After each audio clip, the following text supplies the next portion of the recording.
चर्चा तो थी कि हाईकमान ने खूब डांट लगाई है, मगर दिल्ली से वापस लौटे विक्रमादित्य के तेवर कुछ और ही बता रहे हैं। विक्रमादित्य सिंह ने आज न सिर्फ अपने दिल्ली दौरे को प्री प्लान बताया, बल्कि कईयों की गलतफहमियां भी दूर कर दी। मंत्री ने यह स्पष्ट किया कि उनकी जवाबदेही किस किस के प्रति है, हाईकमान, प्रदेश के मुख्यमंत्री और कांग्रेस की प्रदेश अध्यक्ष। विक्रमादित्य के मुताबिक इनके अलावा कोई तीसरा नहीं जिसे उन्हें जवाब देना पड़े, फिर चाहे उनका पद संवैधानिक हो या असंवैधानिक। विक्रमादित्य ने यह भी स्पष्ट किया कि भले ही पार्टी के सिद्धांतों पर चलना उनकी जिम्मेदारी है, मगर जनता के मसले हल करना भी उतना ही जरूरी है। आखिर ये तीखे तेवर किसके खिलाफ ओढ़े गए? क्या विक्रमादित्य के लिए पार्टी के अन्य नेता जरूरी नहीं? क्या कांग्रेस नेताओं के रिश्तों में फिर खटास आ गई है? इस पर विस्तार से बात करेंगे। पहले आप ये वीडियो देखिए। I am only answerable to the party high command and the honorable chief minister. They are above me. बाकी किसी भी बॉडी को, चाहे वो संवैधानिक है चाहे वो गैर संवैधानिक है, मैं उनको आंसरेबल नहीं हूँ। रज़ाक अरशद का एक शेर है, नई फजा में नई दोस्ती पनप न सकी, घरों के बीच पुरानी अदावतें थी बहुत।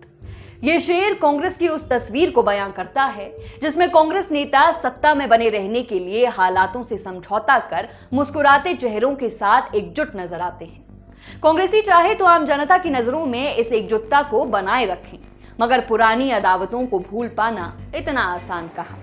शायद इसीलिए कभी बयानों से तो कभी बैठकों में गैर हाजिरी से इस एकजुटता पर सवाल खड़े होते ही रहे हैं।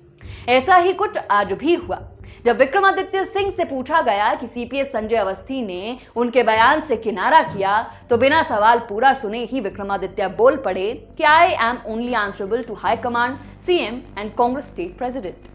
दरअसल हिमाचल में दुकानों पर फोटो युक्त पहचान पत्र अनिवार्य करने से जुड़े उनके बयान से उपजे विवाद के बाद सीपीएस एवं कांग्रेस के वर्किंग प्रेसिडेंट संजय अवस्थी ने किसी मंत्री का नाम लिए बगैर कहा था कि जिम्मेदारी बड़ी है तो सोच भी बड़ी रखनी चाहिए।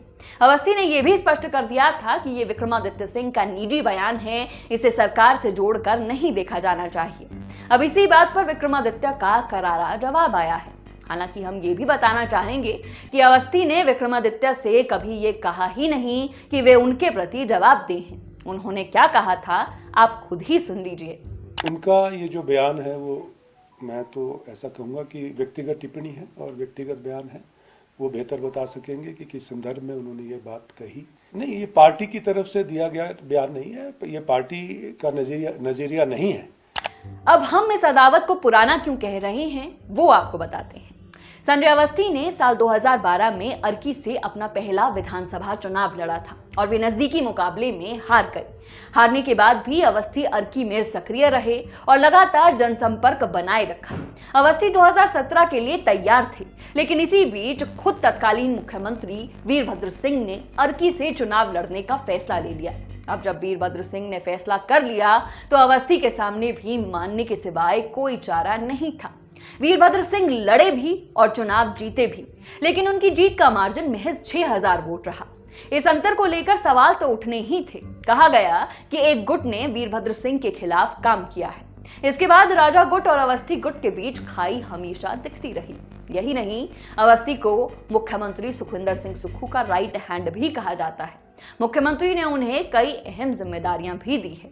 विक्रमादित्य सिंह के विभाग में भी अवस्थी अटैच्ड सीपीएस हैं, जो काफी कुछ खुद ही स्पष्ट कर देता है। खैर, असल माजरा क्या है ये तो ये दोनों नेता ही जानते हैं, मगर इतना जरूर है कि इस कांग्रेस सरकार के लिए नेताओं की आपसी तल्खियां कभी भी अच्छा शगुन साबित नहीं हुई हैं। इन्हीं तल्खियों के चलते पार्टी के 6 नेता बागी हो गए थे और सरकार गिरने की कगार पर थी। उपचुनाव की नौबत आई और फिर सरकार मजबूती से दोबारा खड़ी हुई। अब सरकार के पास बहुमत है, मगर प्रतिद्वंदी घात लगाए बैठे हैं, ये भी सत्य है। इस पर कुछ संकेत फिर कई सवाल खड़े कर देते हैं। नेताओं के बीच की तल्खियों के अलावा सरकार के मंत्रियों का बार बार पार्टी लाइन से अलग जाना भी अच्छे संकेत नहीं देता। बीते कुछ समय में हमने देखा कि कैसे विक्रमादित्य सिंह और मंत्री अनिरुद्ध सिंह पार्टी लाइन से हटकर अपने लोगों के साथ खड़े नजर आए, जो कि बिल्कुल गलत नहीं है, मगर पार्टी के आदर्शों के खिलाफ तो है ही। पिछले दिनों प्रदेश अध्यक्ष प्रतिभा सिंह द्वारा बुलाई गई बैठक में भी कई मंत्री और विधायक गायब रहे थे। ये सभी संकेत बार बार सवाल खड़ा कर देते हैं कि is everything well in Congress.